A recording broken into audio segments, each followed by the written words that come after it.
Hello बच्चों, welcome to SV chemistry. बच्चों, आज के सेशन में हम पढ़ने वाले हैं rate expression and rate constant और उसके साथ rate law, order of reaction. ये टॉपिक्स हम इस सेशन में कवर करने वाले हैं। सबसे पहले हम पढ़ते हैं rate expression and rate constant को। तो बेटा, रेट एक्सप्रेशन क्या होता है उसे हम पहले समझते हैं। किसी भी इक्वेशन के लिए रेट एक्सप्रेशन जो होता है वो होती है एक mathematical expression between the rate of chemical reaction and the concentration of reactant. इसको हम बोलते हैं रेट एक्सप्रेशन। जो रेट कांस्टेंट होता है उसे कैसे डिफाइन करते हैं? It is equal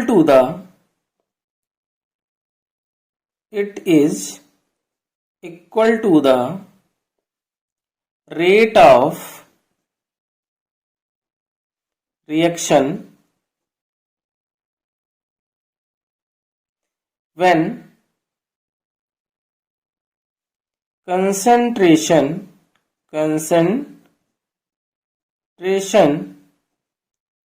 of each reactant is 1 molar. ये हो गया बेटा हमारा रेट कांस्टेंट। जो केमिकल इक्वेशन होती है उस केमिकल इक्वेशन में कंसंट्रेशन ऑफ रिएक्टेंट भी टाइम के साथ साथ डिक्रीज होती है। सपोज एक रिएक्शन है A B gives out C D. ये जो small A, small B, small C and small D है, ये क्या है? स्टोकियोमेट्री कॉफिशिएंट है। तो अब हमें अगर इस इक्वेशन के लिए रेट लिखना है तो हम 2 टाइप से लिख सकते हैं। एक तो according to law of mass action. तो पहले हम इसके लिए रेट लिखते हैं according to law of mass action. According to law of mass action. ये जो है ये थ्योरेटिकल कॉन्सेप्ट है। ये क्या होगा? रेट जो होगा वो डायरेक्टली प्रोपोर्शनल होगा रिएक्टेंट ए की पावर ए एंड बी की पावर बी, और रेट इक्वल टू, प्रोपोर्शनलिटी का साइन हटाया, इक्वल टू लगाया और के लिखा, ए की पावर ए एंड बी की power B. According to law of mass action हम रेट को इस तरह से लिखते हैं। बट इसका जो है एक्सपेरिमेंटल कॉन्सेप्ट भी होता है। एक्सपेरिमेंटल कॉन्सेप्ट मैंने बताया था ना कि 2 टाइप से हम रेट लॉ को लिखते हैं। एक तो according to law of mass action और दूसरा एक्सपेरिमेंटल कॉन्सेप्ट।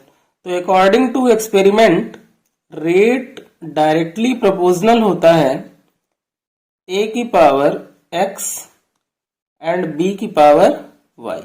ये एक्स एंड वाई जो है ये एक्सपेरिमेंटल वैल्यू है, और रेट इक्वल टू, प्रोपोर्शनलिटी का साइन हटाया, कांस्टेंट के यूज किया, ए की पावर एक्स एंड बी की power Y, where K equal to क्या है?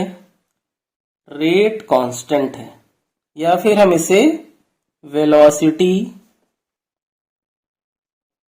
कांस्टेंट भी कहते हैं। रेट एक्सप्रेशन कैसे लिखी जाती है ये आपको क्लियर हो गया। अब हम पढ़ेंगे बेटा फैक्ट अबाउट रेट कॉन्सेप्ट। जो हमने रेट लॉ लिखा है उसके फैक्ट क्या हैं उसके बारे में हम डिस्कस करेंगे। तो फर्स्ट है बेटा हमारा जो फैक्ट वो है वैल्यू ऑफ के। फर्स्ट क्या है? वैल्यू ऑफ के यानी कि rate constant does not depend on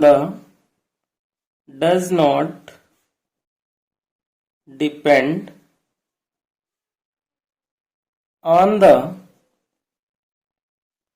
concentration of reactant। Rate constant के की जो वैल्यू है वो रिएक्टेंट की कंसंट्रेशन पे डिपेंड नहीं करती। सेकंड जो इसका फैक्ट है रेट कांस्टेंट का वो है वैल्यू ऑफ के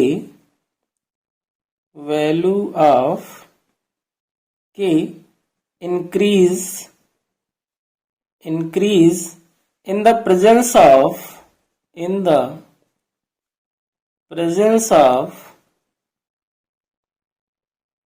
catalyst।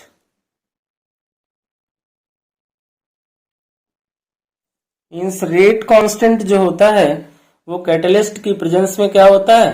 इंक्रीज होता है। थर्ड फैक्ट जो है इसका बेटा रेट कांस्टेंट का वो ये है कि जब टेम्परेचर इंक्रीज होता है, क्या होता है?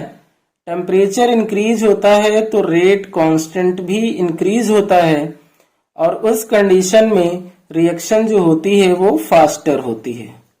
Faster is the reaction. ये थर्ड फैक्ट हो गया। फोर्थ फैक्ट जो है बेटा वो ये है कि यूनिट ऑफ के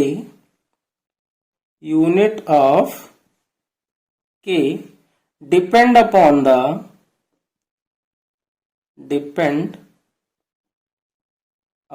the order of reaction.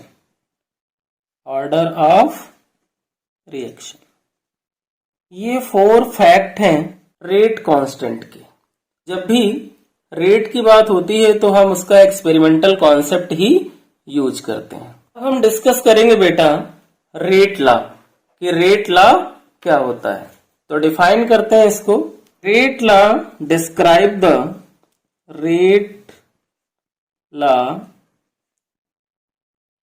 Describe the relationship between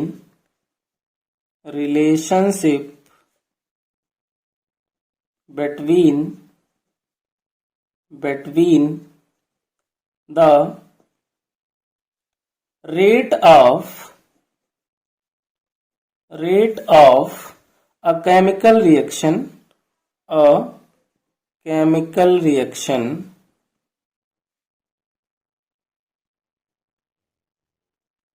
and the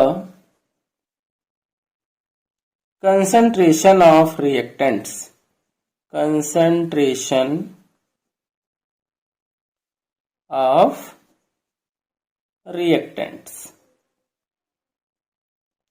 ये हमारी बेटा रेट लॉ की क्या हुई? डेफिनेशन हो गई। एग्जाम्पल की बात करें तो एग्जाम्पल में हमने लिया 2NO एयर की ऑक्सीजन से रिएक्ट करेगा और क्या फॉर्म करेगा? 2NO2। अब इस इक्वेशन के लिए हम रेट लॉ लिखते हैं। तो रेट लॉ जो होता है बेटा वो हम 3 टाइप से लिख सकते हैं। कितने टाइप से लिख सकते हैं? 3 टाइप से लिख सकते हैं। First, according to law of mass action.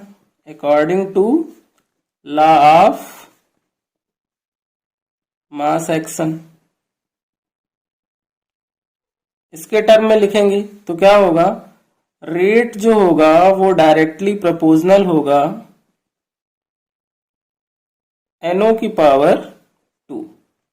दूसरी टर्म में रेट को हम एक्सपेरिमेंटल बेस पे लिखेंगे experimental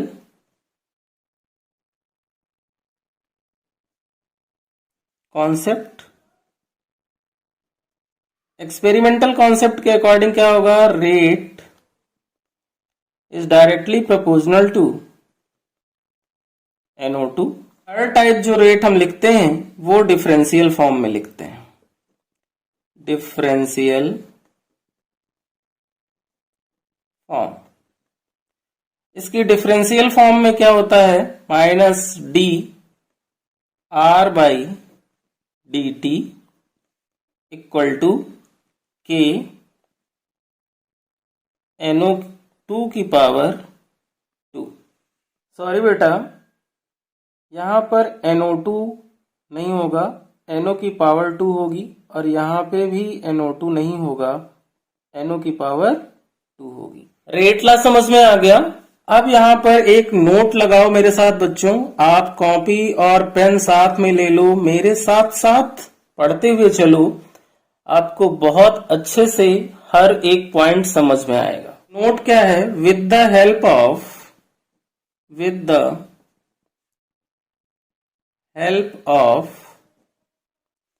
this law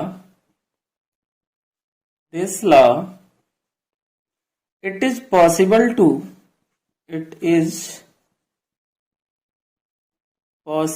to calculate the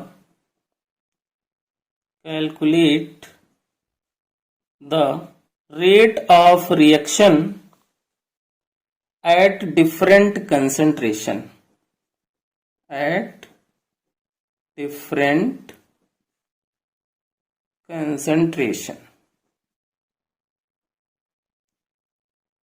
means इस रेट लॉ की हेल्प से ये पॉसिबल है कि हम रेट ऑफ रिएक्शन कैलकुलेट कर सकते हैं डिफरेंट कंसंट्रेशन पे। ऑर्डर ऑफ रिएक्शन क्या होता है, ऑर्डर ऑफ रिएक्शन इसे समझते हैं। ऑर्डर ऑफ रिएक्शन जो है उसको हम पहले डिफाइन कर लेते हैं। It is equal to the sum of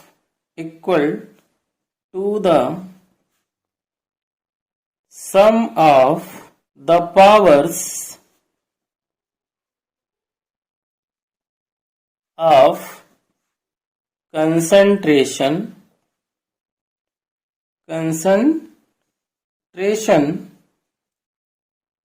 terms present in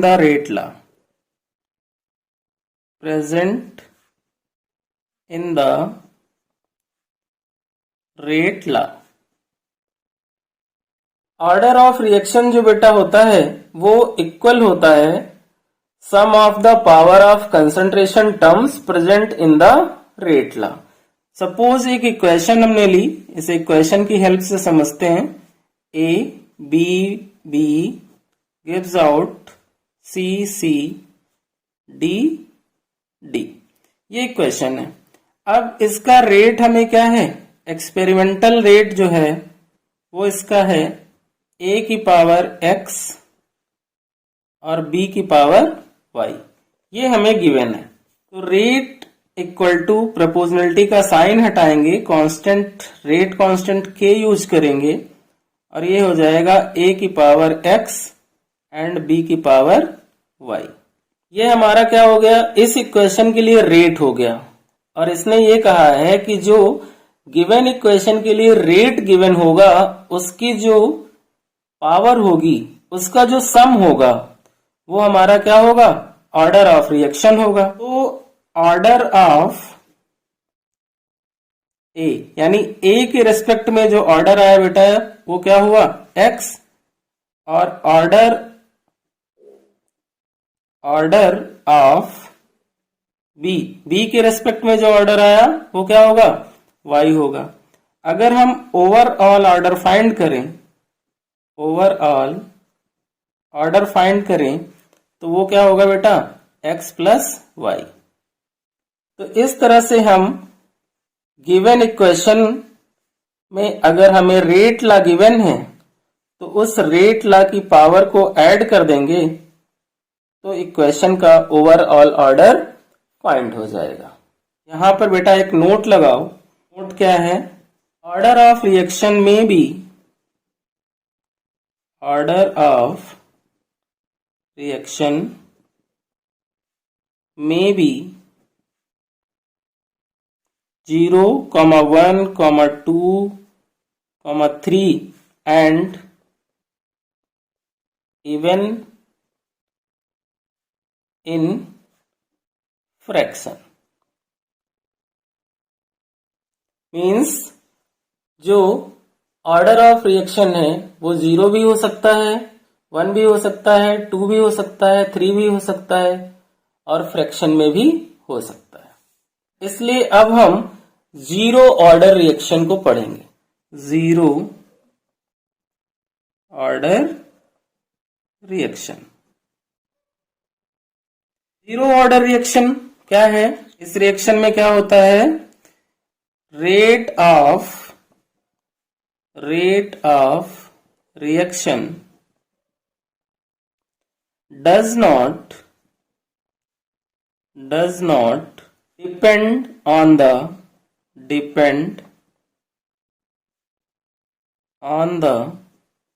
concentration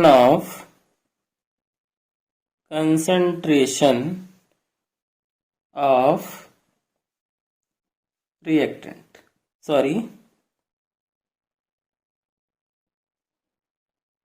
rate of reaction जो होता है जीरो ऑर्डर में वो डिपेंड नहीं करता है कंसंट्रेशन ऑफ रिएक्टेंट पे।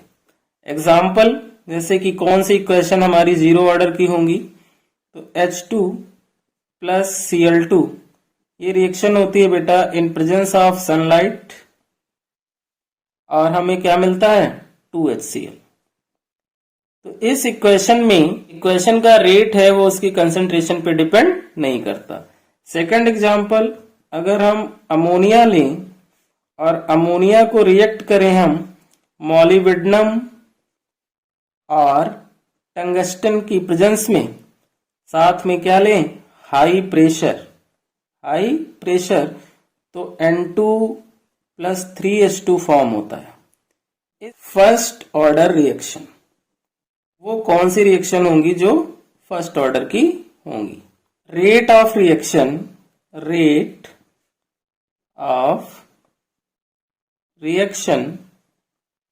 Depend on the concentration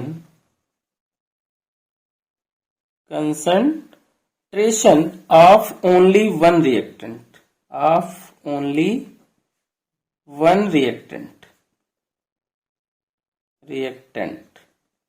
means कोई भी इक्वेशन हमें गिवन है, उस इक्वेशन में अगर रेट ऑफ रिएक्शन डिपेंड करे सिर्फ एक रिएक्टेंट पे तो वो हमारी फर्स्ट ऑर्डर रिएक्शन होती। एग्जाम्पल लाइक NH4NO2 है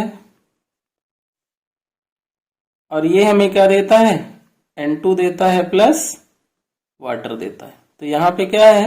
रेट ऑफ रिएक्शन NH4NO2 पे डिपेंड कर रही है।